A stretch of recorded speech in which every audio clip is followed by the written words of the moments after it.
আসসালামু আলাইকুম ওয়া রাহমাতুল্লাহি ওয়া বারাকাতুহু। আমার ইসলাম ধর্মী ভাই বোন সকল এবং মুরব্বিয়ান সকল, আমার যুবক ভাইরা, আমি আপনাদের সম্মানে হাজির হয়েছি।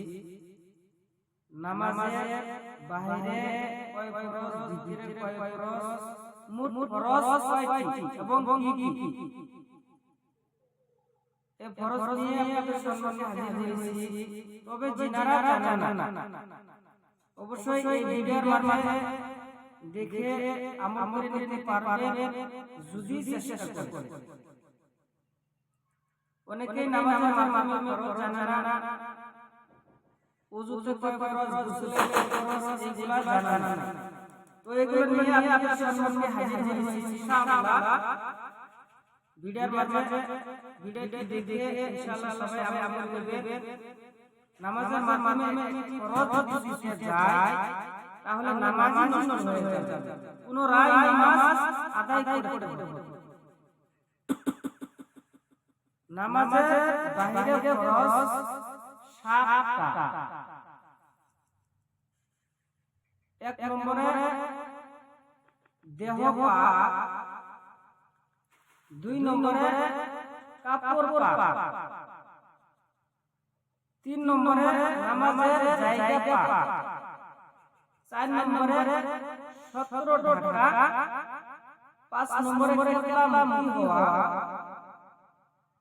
6 নম্বরে ওয়াক্ত মতো নামাজ পড়া, 7 নম্বরে নিয়ত করা। এবার নামাজের ভিতরে কয় ফরজ? নামাজের ভিতরে 6 ফরজ। 1 নম্বরে তাকবীরে তাহরিমা, অর্থাৎ আল্লাহু আকবার। 2 নম্বরে দাঁড়িয়ে নামাজ পড়া, 3 নম্বরে কিরাত পড়া, 4 নম্বরে রুকু করা, 5 নম্বরে সিজদা করা, 6 নম্বরে শেষ বৈঠক বসা। এবার আমরা আমল করব ইনশাআল্লাহ। সবাই আমল করব। এবার দেখেন মাসআলা উপরোক্ত নামাজের 13টি ফরজের যে কোনো একটি ছুটে গেলে নামাজ নষ্ট হয়ে যাবে, পুনরায় নামাজ আদায় করতে হবে।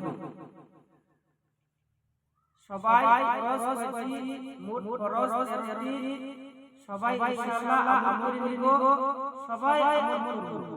তার আগে ভিডিওটি সাবস্ক্রাইব, লাইক, কমেন্ট সবাই করে দিবেন ইনশাআল্লাহ। আসসালামু আলাইকুম।